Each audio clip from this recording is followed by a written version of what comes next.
बार की बात है, एक जंगल में कालू नाम का कौवा लकड़ी काटने का काम करता था, जिससे उसका घर का खर्चा चल जाता था।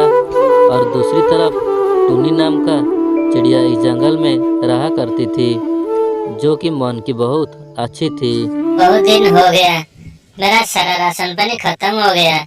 ऐसा करती हूँ, बाहर जाकर सारा राशन पानी लेकर आ जाती हूँ, वरना बाद में तो बहुत परेशानी ही आएगी। इतना कहकर टूनी चिड़िया राशन लेने चली जाती है, लेकिन इसको रास्ता में एक तितली दिखाई देती है, जो कि जाल से बंधी हुई थी।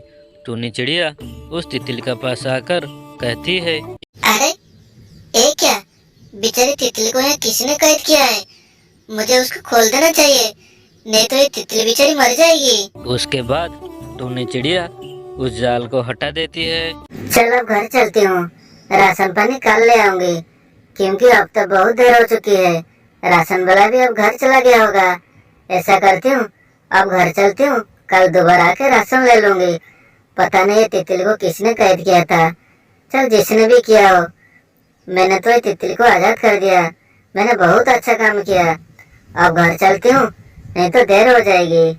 उसका बाद टूनी चिड़िया अपने घर आ जाती है और उसके अगले ही दिन वो दोबारा राशन लेने चली जाती है।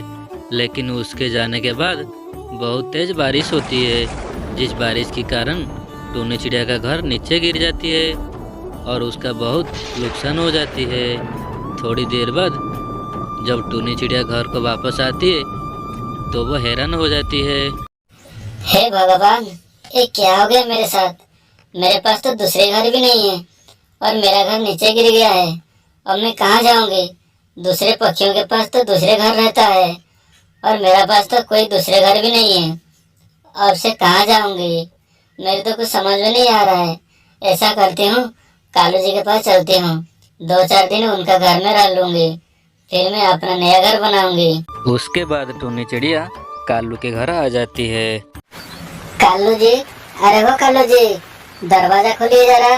मैं आई हूँ टूनी चिड़िया, मेरा घर बारिश में टूट गया है, कृपया करके दरवाजा खोलिए, बाहर बहुत तेज बारिश हो रही। हाँ हाँ टूनी चिड़िया, अभी रुको, मैं दरवाजा खोल रहा हूँ। लगता है बारिश के चलते जाम हो गया है, इस वजह से दरवाजा नहीं खुल रहा है। पता नहीं कहाँ कहाँ से आ जाते हैं। मेरे घर में जगह मिले क्या? इन पक्षियों को किसी और के घर में जाके क्यों नहीं रहते हैं? कालू जी, किसी भारी चीज से मारिए दरवाजा को, इसे दरवाजा बहुत जल्दी टूट जाएगा। टूनी चिड़िया, मेरा दरवाजा नहीं खुल रहा है, ना ही मैं उसको खोलना चाहता हूँ। तुम चुपचाप यहाँ से चली जाओ, क्योंकि तुम्हारा वजह से मेरा घर भी टूट जाएगा। क्योंकि मेरा घर इतना मजबूत नहीं है कि 2 पक्षियों का वजन उठा ले। तुम चुपचाप यहाँ से चली जाओ, मैं घर में किसी को नहीं बुलाता। कालू की इतना बात सुनकर टूनी चिड़िया वापस अपना पेड़ पर आ जाती है। मेरा घर क्या टूट गया? मेरी तो मदद करने के लिए कोई भी तैयार नहीं होता है। इस जंगल में कोई भी किसी का मदद नहीं कर रहा है।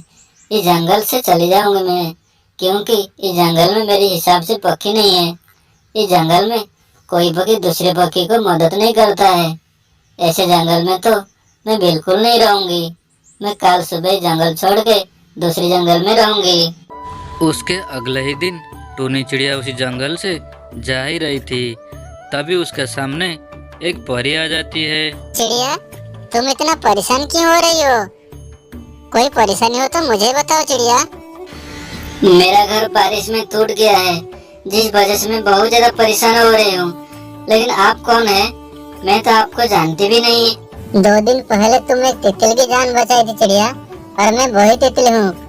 मैं तुम्हें उस टाइम पर कुछ नहीं दे पाई, इनमें तुम्हारे लिए आज बहुत कुछ लाई हूँ। मेरे पास तुम्हें देने के लिए कुछ जादुई मटर के बीज है, इसमें तुम्हारा सारी परेशानी दूर हो जाएगी। ये मटर के बीज में तुम्हें देता हूँ, इसको लेके तुम अपने खेतों में बो देना। ये लो, ये रहा मटर का बीज, सुबह जाके बिखेर देना ये दाने को। अगले दिन टूनी चिड़िया सारी मटर का बीज को बखेर देती है। बीज बखेरने के बाद बीज तो मैंने बखेर दिया, लेकिन वो परी ने जैसे कहा मैंने तो कर दिया। उसके बाद सोच हो जाएगी तो मेरा परेशानियां दूर हो जाएगी। अब चलती हूँ, कुछ दिनों के बाद आकर देखूंगी कि जादू बीज पर फूल आता है या नहीं आता है। उसके बाद टूनी चिड़िया अपने घर आ जाता है। कुछ दिनों बाद टूनी चिड़िया अपनी खेतों पर जाके देखती है। अरे ये क्या, इन बीजों पर तो सही में पौधे आ गई। इसका मतलब उस परी ने सही कहा था। अब मेरी सारी परेशानियां दूर हो जाएगी। अब इन मटरों को बेचकर मैं अपना अच्छा सा घर बनाऊंगी और सभी बेचारी पक्षियों को भी मदद करूंगी। अब तो मेरी सारी परेशानियां दूर हो जाएगी। बस 2-4 दिन में इन पेड़ों में फूल भी आ जाएगा। फिर मैंने सभी मटर को निकाल के बाजार में बेच आऊंगी। अब चलती हूँ, 2-4 दिन के बाद आकर देखूंगी। और मुझे पानियों का भी ध्यान रखना होगा। मुझे तो समय पर भी पानी देना होगा, नहीं तो पौधे ही पर रुक जाएंगे। उसके बाद टूनी चिड़िया वापस अपने घर आ जाती है। लेकिन उसी रात को बहुत तेज से बारिश हो जाती है, जिसकी वजह से पूरा खेतों को अच्छे से पानी मिल जाता है। ये बहुत तो अच्छा हुआ कि बारिश भी आ गई। मैं तो सोच रही थी मैं पौधे को पानी लगाऊंगी, लेकिन ये तो भगवान की वजह से बारिश आ गई। भगवान आपका बहुत बहुत धन्यवाद। अब मेरे पौधे को भी पानी लग जाएगा। उसके 4 दिन के बाद टूनी चिड़िया वापस अपनी खेतों पर जाकर देखती है। अरे वाह, ये तो बहुत अच्छी अच्छी मोटर आई है मेरे पौधे पर। अब तो कमाल हो गया।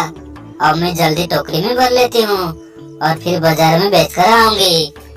ऐसे भी आज के मौसम में मटर की ज्यादा महंगा है। मेरी मटर बहुत अच्छे से बिकेगी, बहुत महंगी भी हो रही है। अब मेरी सारी परेशानी दूर हो जाएगी और मेरे पास भी एक अच्छा सा घर होगा। मैं अच्छा खाऊंगी और अच्छा पीऊंगी। अब इसको जल्द से जाकर बाजार की तरफ चलती हूँ। उसके अगले दिन टूनी चिड़िया बाजार में मटर बेचने के लिए चली जाती है। उसके दुकान पर तो बहुत दूर दूर में ग्राहक आने लगते हैं। उसके बाद टूनी का काम बहुत अच्छे से चलने लगता है और मटर बेचकर टूनी चिड़िया ने जितना पैसा कमाया था, उस पैसा से टूनी चिड़िया अपने लिए एक सुंदर सा घर खरीद देती है और टूनी चिड़िया खुशी खुशी उस घर में रहने लगती है। दोस्तों, कैसे लगी हमारी वीडियो कमेंट करके जरूर बताएं। एक बार की बात है, एक जंगल में 2 पेड़ थे जिन पर एक ही घर था। एक घर में टुनी नाम का चिड़िया रहा करता था और दूसरी घर में कालू नाम का कौवा रहा करता था और कालू कौवा दूसरे से जलता था। अरे मुझे बहुत दिन हो गया मैंने चूड़िया नहीं पहनी। आज मैं घर पर हूँ, आज मुझे कोई भी काम नहीं है। आज मैं चूड़िया पहन कर आती हूँ और बहुत दिन से कुछ अच्छा भी नहीं खाया है। उधर से कुछ अच्छा खाकर आ जाऊंगी। अब देर नहीं करूंगी, अब जल्दी चलती हूँ। उसके बाद टूनी चिड़िया चूड़ी वाला का घर आ जाती है। लाइए चूड़ी वाला भैया, मुझे कुछ चूड़िया पहना दीजिए। बहुत दिन से मैं चूड़िया नहीं पहनी, इस वजह से मैं आपके पास आई हूँ। अरे टुन्नी बहन, मेरा पास तो तुम्हारा हिसाब से चूड़िया नहीं है। तुम ऐसा करो, तुम 2 या 3 दिन बाद आ जाना, उसके बाद मैं तुम्हारे लिए चूड़िया ले आऊंगा। अभी मेरा पास नहीं है, क्योंकि अभी मेरा छोटा भाई सारी चूड़िया बेचने के लिए ले गया है। इस वजह से तुम 2 या 3 दिन बाद आ जाना। ठीक है चूड़ी वाला भैया, मैं 2 या 3 दिन बाद आ जाऊंगा। उसके बाद ही मैं चूड़िया पहन लूंगी। अब मैं चलती हूँ, मुझे देर हो रही है। उसके बाद टूनी चिड़िया घर आ जाती है। अरे मैं बहुत दिन हो गया कहीं घूमने नहीं गई।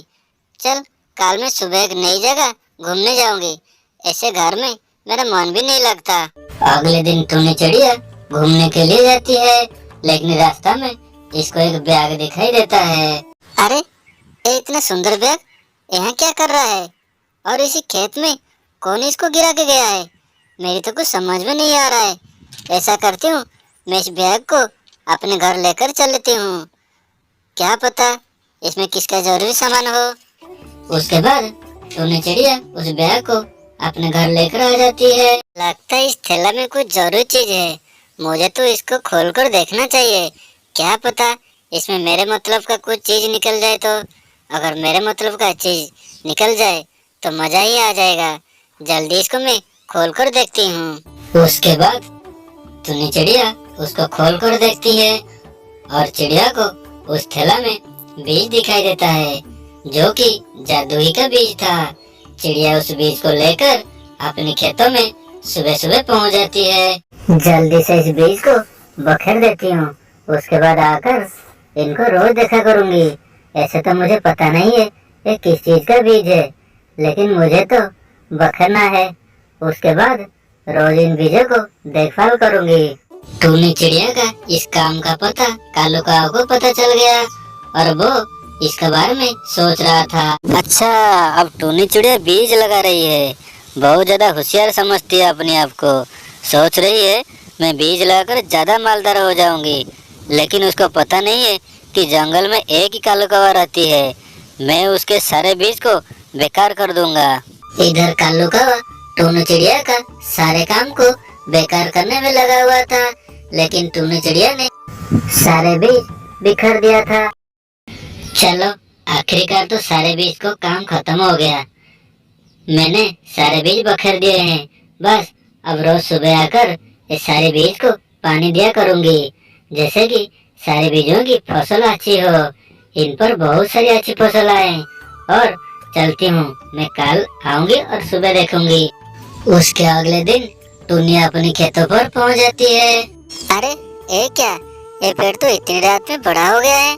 मुझे तो लगता है कि ये तो जादुई बीज है, इसकी वजह से ये पेड़ इतना बड़ा हो गया। लेकिन सिर्फ एक ही पेड़ क्यों? मैंने तो बहुत सारे बीज बखेरे थे। मेरे तो कुछ समझ में नहीं आ रहा है, ये पेड़ इतना बड़ा कैसे हुआ? उसके बाद उस पेड़ों से आवाज आती है। वो टुन्नी से कहता है, अरे बेटी, मैं एक जादुई पेड़ हूँ और जो थैली तुमको मिली थी उसमें बस एक ही बीज था, जो कि जादुई बीज था, जिसकी वजह से मेरा जन्म हुआ है और मैं एक रात में बड़ा हो गया। और मैं चूड़ी का जादुई पेड़ हूँ। मेरे ऊपर कल ही सारी चूड़ियाँ आ जाएगी। मुझे वरदान मिला हुआ है, तुम एक ही रात में बड़ा होकर अगले दिन तुम्हारा ऊपर चूड़ियाँ आ जाएगी। अब तुम्हें चिंता करने की कोई जरूरत नहीं बेटी। पेड़ की इतना बात सुनकर टुन्नी चिड़िया वापस अपने घर आ जाती है। ये तो बहुत अच्छा हो गया कि मुझे एक जादुई बीज मिल गया। उसकी वजह से जादुई पेड़ हो गया। अब मैं बहुत ज्यादा अमीर हो जाऊंगी और मैं सारी चूड़ियाँ बाजार में बेचा करूंगी। इससे मुझे अच्छा मुनाफा होगा और इस मुनाफा से मैं अपने लिए एक बड़ी दुकान खोलूंगी, जिसमें से सारी पक्षियों को काम करने का मौका दूंगी और कोई भी पक्षी बेरोजगार नहीं रहेंगे। अब सभी पक्षियों का काम मिलेगा। मैं अपने लिए एक बड़ी दुकान खोलूंगी। चिड़िया का ये सारी बात कालू चिड़िया ने सुन रहा था। उसके बाद कालू चिड़िया अपने घर आ जाता है। अच्छा, अब टुन्नी चिड़िया चूड़िया बेचने का काम क्या करेगी? मैं ऐसा कभी भी होने नहीं दूंगा। मैं कल सुबह जाकर उसका जादू पेड़ काट दूंगा। उसके बाद ना रहेगा बांस, ना बजेगी बांसुरी। फिर चिड़िया बहुत परेशान हो जाएगी। अगले दिन कालू कौवा कुल्हाड़ी लेकर टुन्नी के खेतों पर पहुंच जाती है और उसके बाद कालू कौवा उसी पेड़ों को काटने लगता है। कालू तो पेड़ काट ही रहा था, लेकिन उसके पीछे टुन्नी चिड़िया आ ही जाती है। अरे कालू, इस पेड़ को क्यों काट रहे हो? ये मेरा पेड़ है। टुन्नी का आवाज सुनकर कालू कौवा अपनी कुल्हाड़ी फेंक देता है और घबरा जाता है। अरे नहीं नहीं, मैं ये पेड़ नहीं काट रहा। मैं तो देख रहा था ये पेड़ कितना मजबूत है। तुमको गलतफहमी हुई है, मैं उसको काट नहीं रहा था। अरे ये क्या, तुम तो मेरे सामने झूठ बोल रहे हो और कह रहे हैं कि मैं नहीं काट रहा था। तुम इसको कुल्हाड़ी से काट रहे थे। मुझे माफ कर देना टुन्नी बहन, मुझे ऐसा नहीं करना चाहिए था। मैं तुम्हारी इस तरक्की से बहुत ज्यादा परेशान था, इसलिए मैं तुम्हारा पेट काट रहा था और अब मैं आगे से ऐसा नहीं करूँगा। कृपया करके मुझे माफ कर दो, मुझसे बहुत बड़ी गलती हुई है टुन्नी बहन। जो काम तुमने किया है वो बहुत बड़ी गलती थी और तुम मुझसे माफी मांग रहे हो। मैंने तुमको माफ नहीं करूँगी, लेकिन मेरे पास एक उपाय है। तुम मेरे साथ इन सारे चूड़ियों को बेचवा सकते हो। अगर तुमने मेरी बेचवा दो, मैं तुम्हें माफ कर दूंगी। अगर तुम्हें मंजूर है तो बता दो। उसके बाद कालू कौवा टुन्नी के साथ बाजार जाकर टुन्नी के सारी चूड़ियाँ बिकवाने लगता है और टुन्नी की दुकान पे अच्छा ग्राहक आने लगता है। टुन्नी की दुकान बहुत अच्छे से चलने लगता है। दोस्तों, कैसी लगी है हमारा वीडियो? इस वीडियो को कमेंट करके जरूर बताइए और उसको लाइक भी कीजिए।